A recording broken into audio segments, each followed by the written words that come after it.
내 어휘 점수가 이미 내 목표 점수의 10%를 넘는다. 그럼 이 강의를 수강하실 필요가 없습니다. 왜냐? 단어 공부를 따로 할 필요가 없기 때문입니다. 그 시간에 독해청의 공부를 조금이라도 더 하는 게 훨씬 효율적입니다. 단어 공부 자체를 아예 하지 말라는 얘기가 아니고요. 따로 할 필요가 없다는 겁니다. 왜냐면 독해청의 공부 과정에서도 이미 어휘 공부를 하게 될 수밖에 없기 때문이에요. 자, 어쨌든 내 어휘 점수가 목표 점수의 10%에 못 미치기 때문에 따로 공부를 해야 되는 경우라도 내가 단어 공부를 왜 하는지, 단어 공부의 목적을 명확하게 정의할 필요가 있습니다. 그게 무슨 말이냐면 그냥 일반적으로 내가 탭스를 준비하기 때문에 단어 공부를 한다라고 생각하면 그냥 너무 당연하게도 탭스 어휘 영역을 위해서 공부를 한다고 생각합니다. 자, 그렇지만 OT에서도 설명드렸다시피 어휘 영역은 독해청의 영역에 비해서 비중이 매우 낮죠. 내 목표 점수 달성에 거의 영향을 못 미치는 수준입니다. 근데 반대로 출제되는 어휘의 난이도는 독해와 청해에 비해서 굉장히 많이 차이가 난다 그랬죠. 굉장히 생소하고 평소에 보지 못한, 듣도 보도 못한 그런 단어들이 출제가 됩니다. 그래서 어휘 영역에만 출제되는 수준의 난이도의 단어들을 공부하는 건 독해, 청해에 도움이 안 된다고 말씀드렸죠. 자, 그렇기 때문에 종합적으로 따져봤을 때 단어 공부 또한 독해, 청해 영역을 위해서 공부하는 것이 훨씬 효율적입니다. 자, 그럼 독해, 청해 영역을 위해서는 어떤 단어를 공부해야 할까? 이것도 OT 때 잠시 설명을 드렸지만 상위 5%, 정확하게는 상위 4.3%의 빈도수로 자주 출제되는 단어는 총 200여 개 정도가 되는데 이 200여 개의 단어는 거의 평균적으로 매 시험에 한 번 정도씩은 출제가 된다 그랬죠. 자, 그리고 상위 20%, 정확히는 18.7%에 드는 단어들은 한 900여 개 정도가 되는데 이 단어들은 탭스 한 회차에 출제되는 단어들 중에 거의 71% 정도를 차지한다고 말씀드렸습니다. 반대로 나머지 하위 80% 정도 되는 한 4천여 개 단어는 청해, 독해 통틀어서 단 한 번이라도 출제될 가능성이 6.8% 정도밖에 되지 않는다 그랬죠. 자, 그렇기 때문에 이 상위 20%, 정확히는 상위 18.7%의 900여 개 되는 단어들만 따로 학습하실 겁니다. 나머지 단어들은 따로 학습하는 건 매우 비효율적이고 독해청의 공부 과정에서 공부하다가 내가 교정해야 되는 내 실수로 출제되었을 때만 외우고 넘어가시면 되는 겁니다. 자, 그러면 이 상위 20%, 900여 개의 단어를 또 어떻게 학습해야 할까? 자, 단순히 한글 정의만 외워놓는 건 거의 쓸모가 없다고 말씀을 드렸죠. 그리고 탭스 문제를 틀리는 원인, 아는 단어 잘못 해석, 실수 기억하시죠? 그냥 정의만 외워놓으면 시험에 나와도 문제를 틀리게 될 수가 있습니다. 그렇기 때문에 문장 내에서의 쓰임새를 학습해야 한다고 말씀을 드렸죠. 그러니까 한글 뜻을 외워놓는 게 아니라 문장 안에서 어떤 뉘앙스로 쓰이는지를 정확하게 파악을 해둬야 됩니다. 단어 10개의 한글 정의를 단순 암기해놓는 것보다 한 개의 이런 정확한 쓰임새를 알아놓는 게 탭스 점수에는 훨씬 더 도움이 된다라고 말씀드렸죠. 자, 그럼 이 문장 내 쓰임새, 이 문맥에 맞게 단어를 응용할 수 있게 되게끔 학습을 어떻게 해야 되느냐?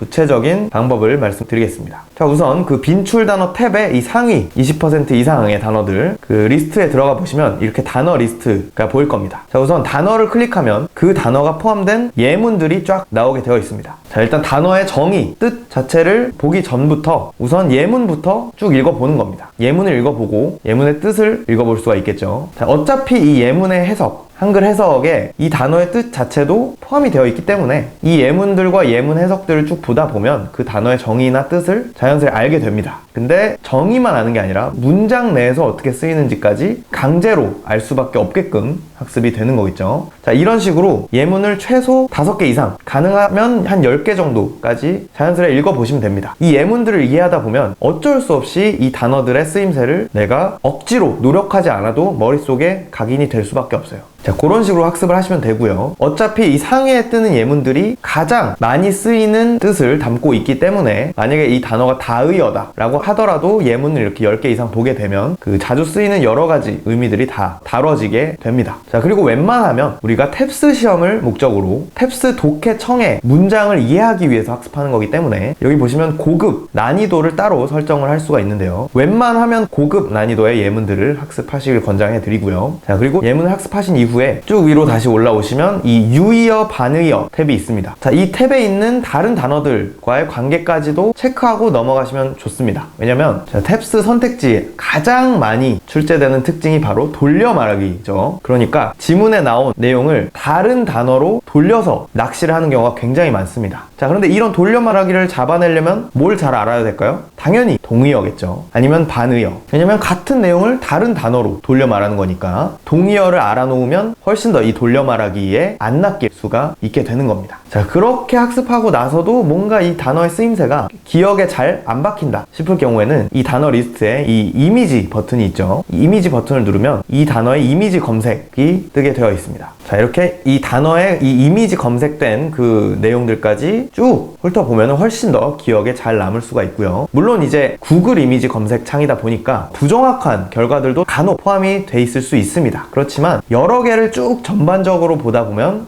대충 이 단어는 이런 느낌이구나, 이런 대략적인 느낌을 파악하시는 데는 문제가 없을 겁니다. 자, 이렇게 단어 하나하나를 좀 디테일하게 공부를 하다 보면은 한 단어를 외우는 데는 오래 걸릴 수도 있습니다. 그렇지만 아까 말씀드렸다시피 단어를 많이 외우는 게 중요한 게 아니라 그랬죠. 많이 외워봤자 그냥 한글 정의만 딸딸딸 외워놓은 상태면 탭스 시험에는 거의 도움이 되지 않습니다. 그렇기 때문에 학원에서 막 하루에 몇백 개씩 무한 암기하고 이런 게 필요가 없다는 거예요. 탭스 시험에서만큼은. 자, 그렇기 때문에 아무리 오래 걸리더라도 하나하나 차근차근 이런 식으로 학습을 하시는 게 좋고요. 자, 그리고 어차피 상위 20% 단어 900 몇 개밖에 되지 않기 때문에 하루에 30개씩만 외워도 한 달 안에 끝낼 수 있는 분량입니다. 그리고 2달이면 하루에 15개만 외워도 다 끝낼 수 있는 분량인 거죠. 그렇기 때문에 차근차근 학습하시는 게 중요하고요. 자, 그리고 이 단어 공부에 너무 매몰되는 것도 좋지 않습니다. 물론 지금 내가 너무 기본 단어가 부족하다 싶으실 경우에는 일단 이 빈출 단어 먼저 학습을 하신 다음에 독해청의 공부로 진입하셔도 좋지만, 그런 게 아니라면은 이 단어를 공부하는 시간을 내가 하루에 탭스 공부하는 시간 중에서 20% 미만으로 유지하시는 게 좋습니다. 그러니까 내가 만약에 하루에 탭스 공부를 5시간 한다 그러면 1시간 이내로 제한을 두라는 말씀을 드리는 거고요. 나머지 시간은 무조건 독해청의 공부에 올인하시는 게 좋습니다.